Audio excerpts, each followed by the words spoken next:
California Cling. So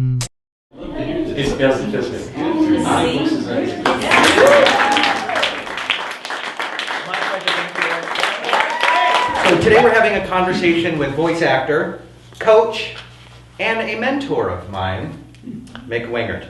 Mick has been a working voice actor since 2000 and moved from Fresno to Southern California in 2004. By the way, if anything is wrong, just tap the imaginary bell. I'm sorry, Lauren, but thank you for playing. All right, we'll go on.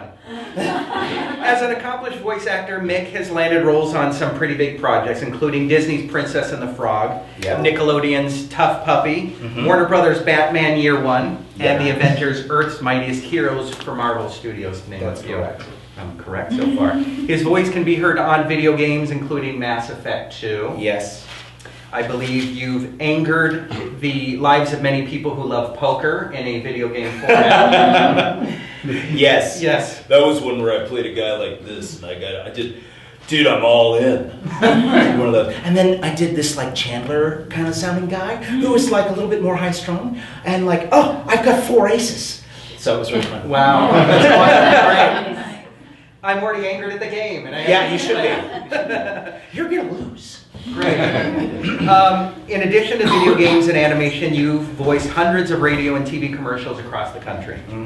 As a coach, Mick has not only taught hundreds of voice actors, but he's been a guide and mentor to many, including myself. But it was his breakout performance as Poe in Nickelodeon's Emmy Award-winning Kung Fu Panda, Legends of Awesomeness, that really put him on the map. Okay, Mick. I'm going to cut to the chase. Cut to the chase. We have an audience of goal-oriented, laser-focused I see actors. at least 2 of them out there. That's really awesome. So Thank you both for being here. what they really want to know is, how did you get Poe? Doing his best James Lipton. Lauren Kling, first of all. Hey, that's you. That's you. So how did I get Poe? Well, here's the great thing about voiceover. Voiceover is a really generous industry. It's not like being on camera at all. I don't do a lot of on-camera work. I basically reserve any on-camera appearances for friends who are doing projects who invite me to just come and do it because it's just not my skill set, right? I'm hitting a mark and doing the line and playing to the camera and all that stuff. I have a face for radio, in my opinion, and beyond that, it's just a lot of skills that I haven't developed. I'm an on the mic actor. But horror stories that I keep hearing from the on-camera world are, well, you know, you're in an audition and you've got your script here and they're going to like that. Oh, I just looked at your sample. Sorry about that. So surprise has been leaked. Sorry about that. Anyway, so you're looking at your pages right now. Like, oh, I don't know. Do it that.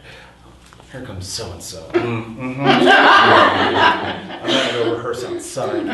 Right? Whereas in voiceover, everything's like, hey, how you doing? What's your book? Oh, great. Hey, if I don't get it, I hope you get it. This is a great project. Yeah, how are the kids? How are the wife? Yeah, it's just really different. It's very generous. It's a very kind of supportive atmosphere amongst the professionals. Now, you'll always get the competitive types. You'll always have people who are out for number one in any form of industries where you're the brand, you're the product, and it is competition. But overall, my experience in voiceover has been nothing but positive. So how does that apply? How does all of that monologue apply to what you just said? Good question, Lauren. I'm glad you asked. So I literally got Poe because somebody handed it to me. I am the recipient of voiceover nepotism. And around the time of the first Kung Fu Panda film hitting, I had friends call me up saying, have you seen the trailer for this new Kung Fu Panda movie? Because Jack Black's the panda and he sounds just like you. He sounds just like you. Like, I don't know what you're talking about. So then, a few months later, I get a call. I got the call, okay? So I got the call from my good friend James Arnold Taylor, who's a fantastic voice actor, does a lot of voice matching and stuff, and is a phenomenal talent. Phenomenal talent. If you ever go to his website, jamesarnoldtaylor.com, you can hear him do, I think he does like 60 voices in 60 seconds. And he introduces himself as all these different characters, and it's like that Disney Frozen video that has been making the viral sweeps, but on speed. Have you guys seen that? It's one guy singing the theme song from Frozen, the Let It Go song, in 21 different voices, and some of them are really good, and some of them are a little sketch, but he's just in it. He's in that moment. James does that same kind of thing. He can go from voice to voice to voice to voice so quickly. So anyway, so he's on call for a lot of projects, and something happened with the guy who was already hired to voice match for Poe at the time, and they were in a bind. They needed to find somebody to do the first video game. The talent was not available for whatever reason. I still don't even know what it was. I've heard theories, but I couldn't say what held them up from being part of the game. Anyway, they were down to the wire, and they needed somebody, and they had called in a bunch of actors, and amongst them was James Arnold Taylor, and he said, "Look, I do a lot of voices, but I don't. Jack Black's just not in my wheelhouse. But you know who you should call is Mick Wingert, because he sounds just like him." Wow. And I went, "What?" So I get a call from James telling me that he said this to the casting director, who's no longer in the business, unfortunately. No. She retired to be a stay-at-home mom. She's a fantastic gal. But he had talked to her and said, "You need to call Mick Wingert's agent, and he's over at this agency." And she did. And the next thing I know, this was like on a Thursday or a Friday, and I had a Monday morning audition for the video game, the first video game. And I had never worked on a Jack Black impression in my life. Nice. Not one day. So here I was, and I'm renting every single Jack Black movie I can get my hands on. And that year I happened to be on the SAG nominating committee for it, because they choose at random.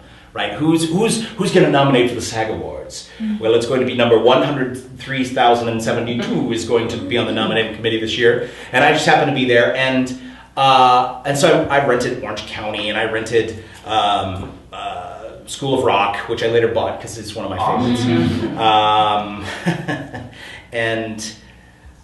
and you know, I think I rented High Fidelity and some others, and I was racking my brain how to make myself sound like Jack Black, because I've always come at it from a perspective of doing voice match by having these huge handholds, like doing an Arnold Schwarzenegger, of course. You know, you have the big Austrian accent you can hold on to, or Jack Nicholson is, you know, very lateral thing, and you get the eyebrows going. And, you know, these big caricature voice matches where Jack is so close to me that I didn't know how to do it.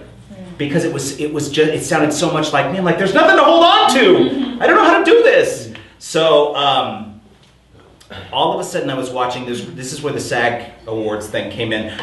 I was watching Margot at the Wedding, which was up for a couple of actor awards that year, and it was this horrible indie film, in my opinion. I'm sure it was critically acclaimed. It was up for a SAG Award. But I did not enjoy the film. But he plays this lovable slacker in it, as he always does. And there's this scene where he picks up Nicole Kidman and the main boy who's in the role as a 13-year-old actor from a ferry station. He drives up in this beat up Volvo, and he looks through he's driving, and he looks through the passenger window and he goes, "Are you Margot?" Like that. And all of a sudden I noticed that he was speaking with an underbite. So I started doing everything with an underbite like this, and that became my handhold. So my first Poe impression was for the video game. I went in, auditioned it, booked it. They were so desperate that the director of the video game called me, the casting director, called me that Sunday and said, "I'm sending you sides. I know you haven't booked it yet, and this is very unusual. We don't always do this, but we are on a really serious deadline. So we want to make sure that you're familiar with the material in case you book the gig." So I go in, audition for one of the two. There were two directors of the first film. They co-directed it. Went in and auditioned for one of them. And within 45 minutes, I got a call from my agent saying, okay, they want you. Go be at Salami Studios on Wednesday. And so I was like, yeah! And I went, and my whole thing was like this. And I did everything with the underbite. It was like the worst Jack Black impression I'd ever done. Everybody thought I sounded amazing and marvelous. They were all puffing me up, but I know that it was just me doing Eric Cartman, you guys. So from there, I was all ready to take over for this guy. I thought, okay, they're going to go with me on everything. They loved my performance. Even though I know it was shoddy, I mastered this thing. So I'm ready. And they called me up again. They had a McDonald's commercial that they wanted somebody to audition for as Poe. So I went in and auditioned for it in an HP commercial. And I expected 45 minutes. They're going to give me they want me at such and such studio. 3 weeks later, I still hadn't heard. And I was like, oh no, I lost it. They liked the other guy better. And really what it was DreamWorks wanted to honor their relationship with the previous actor who had already been doing stuff for them.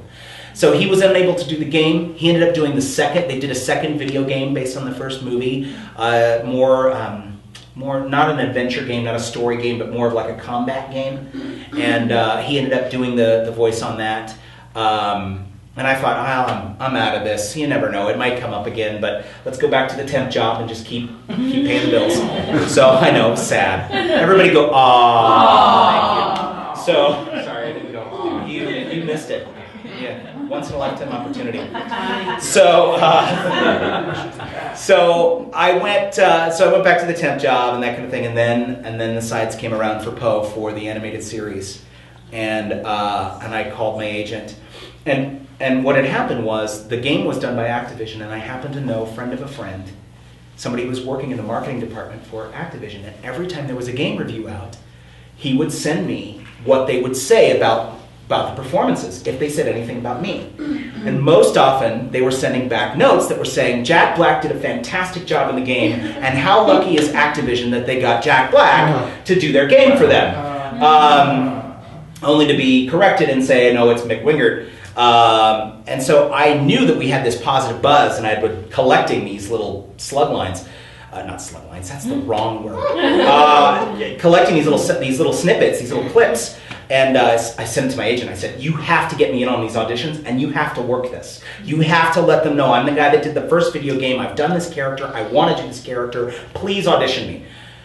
But I did a first round audition just like everybody else. I mean, the sides went out across the city, maybe even across the nation. I don't know how wide they cast their net. And I made it to the first round of callbacks, and then I made it to a second round of callbacks, and then I booked the part. And in that time, I worked with my friend James on getting away from the underbite, so that now when I do it, I don't even have to rely on tricks. It's just an articulation issue. And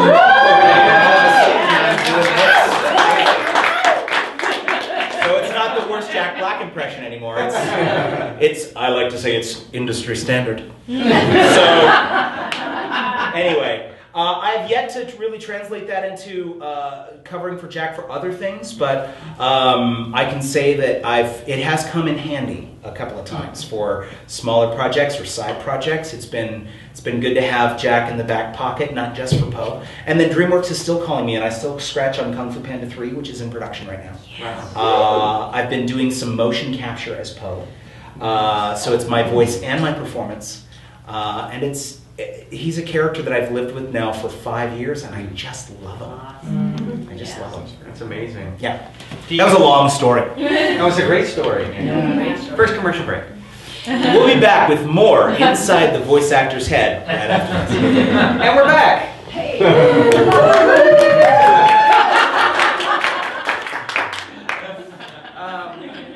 Do you worry about being stuck as the voice of Jack Black? Yes and no. Yes and no. Like as an artist, I don't want to say I'm an artist. I'm a craftsman. I wish I could say that acting was an art. It's not really. Music's an art. Writing's an art. Those are creative processes. Acting is craftsmanship. It is you're a tool. You bring somebody's story to life, right? It's okay to be a tool. It's okay to be a tool. So as a craftsman, yeah, do I want to be used on other projects? For sure. I definitely like to find my creative outlets. The flip side of that is, if DreamWorks continues to make Poe their version of Mickey or Donald or Goofy, and 30 years from now they are still using Poe, I'm happy to be that character. I'm happy to be cast. I'm happy to pick up Jack Black's crumbs any day of the week and twice on Sunday. In fact, I hope the man makes more movies. You hear this, Jack? If you're watching, please keep working. Because really, it has given me the grace of being able to work and feed my family and just have fun and not have to dig ditches for a living. I mean, I don't think anybody really digs ditches anymore for a living. They have backhoes to do that, but I don't have to do manual labor. I don't have to clean houses. I don't have to, be a PA on a set. I don't have to do any of those things. I get to go and voice stuff for a living. So I'm super excited to be Poe as long as they'll have me. Great. Yeah. Now, what's interesting that I find as a voice actor, that not only many civilians, people not in the acting world, but even on-camera actors think voiceover is kind of either I can do a funny voice, so I can be a voice actor, or for a lot of actors, I'll just do that as side income. Yes. Have you had any personal experience with that thought, or can you at least talk about? Can you at least talk about that idea when somebody presents it to you? Oh yes. Oh yes. Oh, the stars we have in our eyes when we come down to Los Angeles. So when I came down here, I thought I was going to be a voice actor to supplement what I was really called to do, which was which I thought at the time was some sort of Christian ministry. So I thought I was going to come down here and help turn Hollywood around. And I thought, well, here's what I'm going to go down there, and I've got this voice, and I've been doing commercials in Fresno, so I'm kind of hot stuff. And I can do all kinds of wacky characters ever since I was 4 years old. So I'm going to come down here and just do it as side work to finance my other real vocation, my calling, as it were. Only to find out once I got here that number one, that's kind of not how it works, either spiritually or financially, and also that this is a career. And so I have a lot of people who come in to coach with me that are on-camera types or completely non-actor types who'll come to me and say, my friends all say I've got a great voice, and I was thinking about doing voiceover. Great. Have you done any acting at all? Because I found I didn't hit Poe until 2008, and I came down here in 2004. So just by doing the sheer math of it, that's 4 years of scraping by. I came down here at the age of 30, I want to say. 2004? Yeah, 30. I was 30 when I came down here. I had my 30th birthday here in Los Angeles. So, and that's a late start to come down and start an acting career in any form, much less voiceover. So I scraped by for 4 years. The first 6 months I spent, because I had this vision of, I'm going to do it on the side, and I'm just going to make my career, and as soon as I hit, I'll start booking stuff regularly, get some regular clients, and do my little commercials and that kind of thing. And it didn't pan out that way. Like, it doesn't matter how many dues you may pay in a smaller market, unless you're coming from New York, Chicago, major market areas that are doing national commercials, national television productions. You have to pay your dues when you get here. It's not a cliche. It's part of the life. And what that really is about is not, we're going to keep you in your place. It's, we don't know who you are. We don't know what you can do. And doing a regional commercial for Gottschalk's department store, now gone, unfortunately, is not going to get you the same experience level or the same credence in Fresno, where Gottschalk's is located, as it is in Los Angeles, where they're doing stuff for Honda, Pepsi, Coke, Toyota, national brands for national commercials and international commercials. So paying your dues is really just a practical thing. It's not personal, but it is something everybody has to do. So I scraped by paying my dues for 4 years, and then started hitting a little bit down here. And what I would tell people going back to my original story, what I would tell people who would come and see me that were either from on camera trying to cross over or who were coming in, the people who are coming in for the first time who've never done it before, never done any acting, and are relying on the quality of the instrument that God gave them, I would tell them, if you can be happy doing anything else in this world, if you can be content having a life that doesn't involve this, do that. If you can't, and I don't mean it's just a whim or I've always wanted to be famous. If you are crafted to do voiceover, if you are compelled in the morning to put on your pants and your shirt and all that stuff and then do voices, or do voices as you're putting them on, then you should continue to pursue this. Because otherwise, if it's not part of your nature, if it's not part of your irreducible minimum, then you're not cut out for the struggle that it is to do it. Because you have to have that passion. You have to have that drive. You have to get up in the morning and say, this is what I'm crafted to do. I'm crafted to do voiceover or on-camera acting or whatever it is. If you don't have that, you will burn out, and it will just be a matter of time. And that's where the Hollywood game of attrition comes into play. Like if everybody's hanging on a bar, the person that's hanging on the bar last is the one that makes it. Right? Everybody else is falling off the bar. So that's where the game of attrition comes in. And the only way to win that game is to play it against yourself.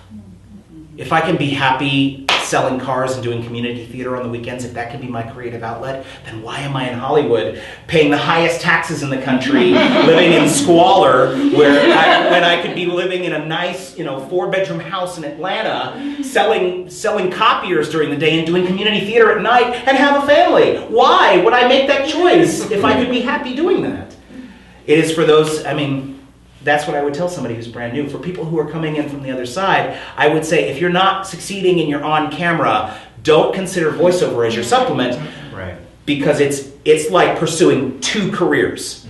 It takes just as much investment, just as much marketing, just as much networking, just as much rehearsal, just as much practice, just as much, just as many auditions, just as much getting out there. They are 2 completely parallel career tracks. And what I would say now in the era where we are seeing a lot of crossover, a lot of TV stars are coming in and doing animated series or doing one-off characters on series or that kind of thing, or doing a lot of commercial work. I would say the way I would modify it for this era is, if you are an on-camera actor and you want to do voiceover, pick which one you want to be primary, because that's the one you're going to invest in, and everything else is going to be secondary or hobby level.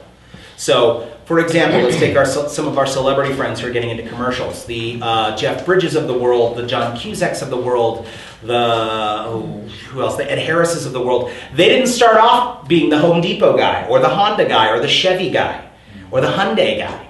They started off as on-camera actors and built themselves into celebrities. And so as a hobby and to supplement their on-camera income, they do voiceover. But they don't pursue a voiceover career. They have a voiceover name based on their camera career. And I think that you are also seeing voice actors do the same thing. A good friend, Kari Walgren, who's been doing some on-camera projects here and there, but she's mainly a voice actress. And she does a little bit of crossover on camera, but as far as I know, and I'd have to verify with her again on this, but the last I spoke with her, her major focus is on voiceover. And that's her career track, and then as opportunities come, she wants to be ready for those. But you can't pursue both with the same gusto, is what I would say. Right. It's just too much. It's just too much. Right. So I'm sure many of us have that experience as well of the faith. It's really faith, and it's spiritual of religious nature and even a non-religious nature. And something that I have to tell myself all the time is the faith is when things aren't going well, that there's faith. And for me, I call the universe. It's the universe. When I don't have an answer, it's the universe helping me out. And it's never a direct answer. It's always a little prod or a little hint or a little, wait, was that something I don't know? But it seems like for everybody, they have their own kind of faith and belief that I'm good, I'm going to get better, and I need to keep doing this because I have to. For me, I never had that I have to be a voice actor thing as a kid, or an actor. So I always felt less than an actor, because I assumed that every actor wanted to do it since they were a 2-year-old. Many did. Many have. And right. I think that there's something innate in those of us who are gifted and called to be craftsmen in this trade. There is something innate that you just know from the beginning. And it's hard to discern these days because we are such a celebrity-driven culture anymore. The drive is to be famous and not to be great anymore. Because you can be great without being famous, but and you could certainly be famous now without being great. So it's harder to discern. It's harder to discern anymore who's got it and who just has the bug to be famous.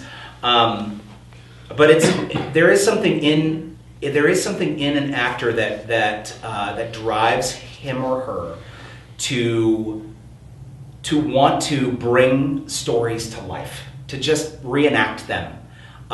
Just like in a writer, there's something that drives a writer to craft a story, to tell stories. There's something in an actor that drives them to want to bring people to life, bring the imagination to life. And it sounds super touchy-feely and very Oprah Winfrey meets Robin Williams to say that.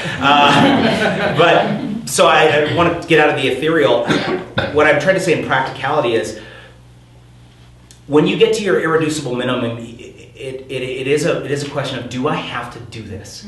And I think that's where it would break from this general sense of faith that you're talking about, whether that's a emotional faith or a spiritual faith.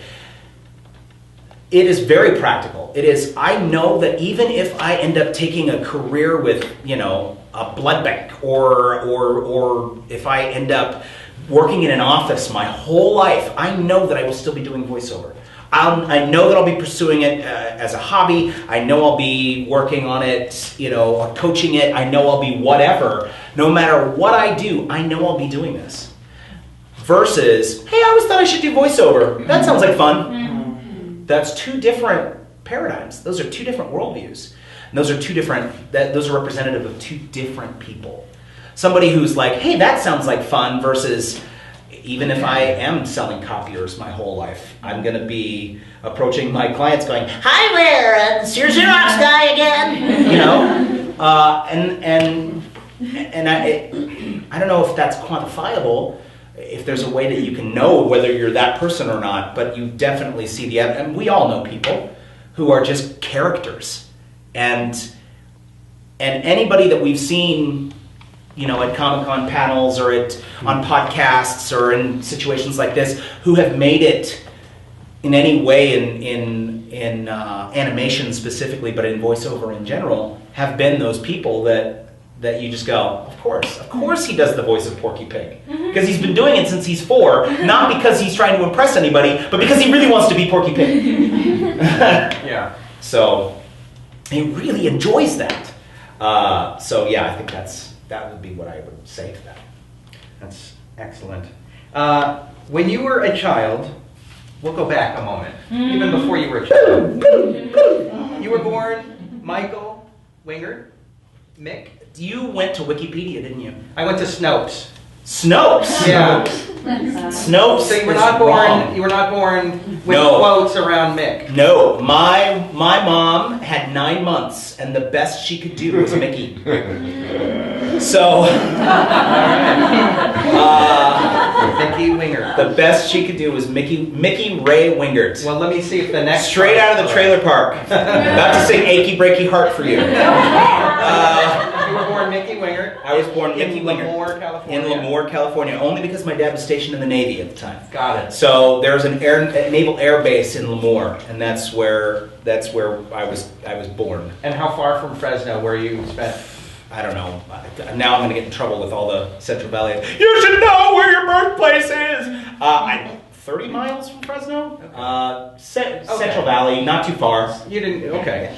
You go down Highway 99 and head off on 46 towards Lemoore, and you'll get there. Okay. So great. And July 4th, is that? July 4th, 1974. Wow. Yeah. That's great. Me and George M. Cohan, about 50, 60 years earlier. So I don't know who that is. George M. Yankee Doodle Dandy. I'm a Yankee Doodle Dandy, Yankee Doodle Dandy.